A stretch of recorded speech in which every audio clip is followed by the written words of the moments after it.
Alright, what's up, guys? I'm gonna go over a quick little round analysis, I guess you could call it, of Team Liquid's pistol strat and their setup on CT side Inferno against Furia. And I'm just gonna talk about what goes on through the round, how Team Liquid react, maybe like what their comms are going on, just give a little bit of insight of like how a team like this would work, and some things you can implement into your own game when it comes to playing CT side. So their initial setup. So every time you start a round, you're gonna always have your initial setup and like your initial plan is right off the bat.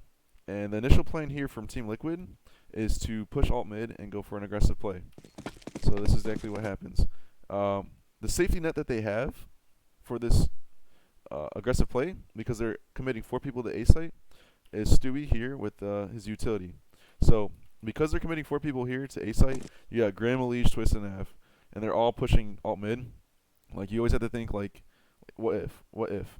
So like, what if they just rush B? You know? So this is what Stewie's here. Stewie is here for with his utility. So what's gonna happen is Twist is gonna flash over the apps building, and Graham's gonna push down into alt mid from mid, and then Elige and Twist or Elige and Nav are actually gonna peek apps window. And it's gonna be a nice aggressive play here, and they're gonna get a lot of information. Even if they don't get any kills, they still get a shit ton of information. No one's alt mid, and Naf ends up staying top mid here, and he's jiggling. So what did they get from this? Like, how did they react off of this initial aggro play? They push alt mid, they see nothing but T steps, and they see nothing alt mid. So where are the T's going to be other than banana or T spawn? So you have Elige and Twist over here rotating already, which is really important. They got the information, might as well use it, you know? So Naf is going to stay here, still jiggling mid, not seeing anything. Just giving them even more reasons to send Grim over as well and go for a nice 4-man stack on B site. They have a lot of information. Personally, I think Naf kind of overstays his welcome. He's got like not really any utility, and they can easily, push through apps, which is exactly what Art does. But it ends up working out for Team Liquid. So again, like he's kind of overstaying his welcome. They could easily come in from Boiler and just shoot him. I can see why he's still staying here though, because they did just push alt mid and didn't see anything. That's just kind of like the risk that you need to take sometimes. So that's kind of what needs to happen.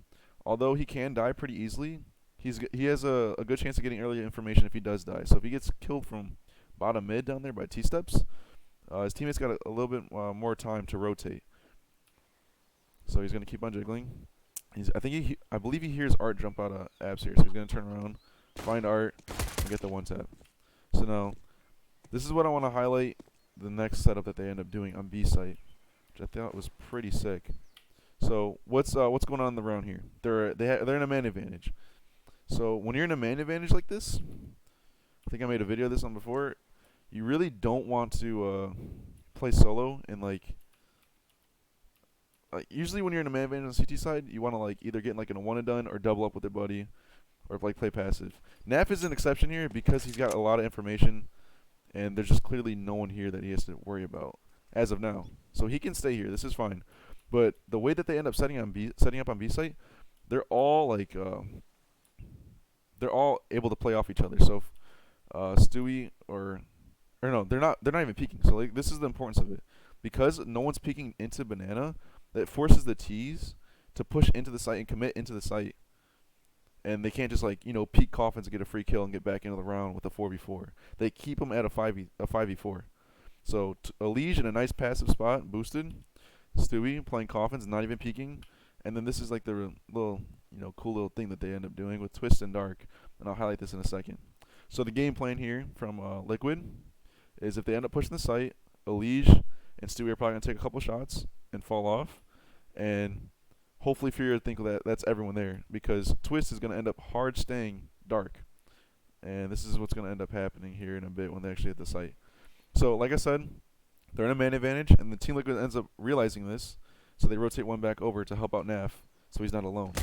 So he spots someone, and then boom, he goes passive so he can play with Grim.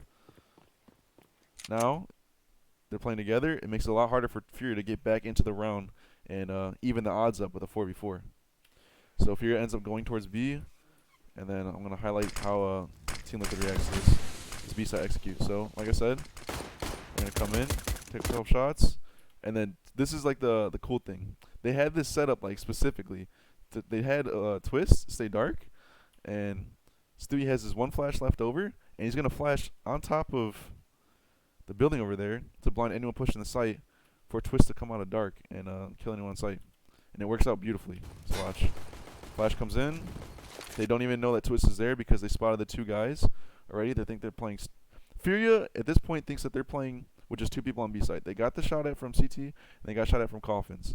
So, you know, in their heads, chances are side's clear. They don't even clear dark here.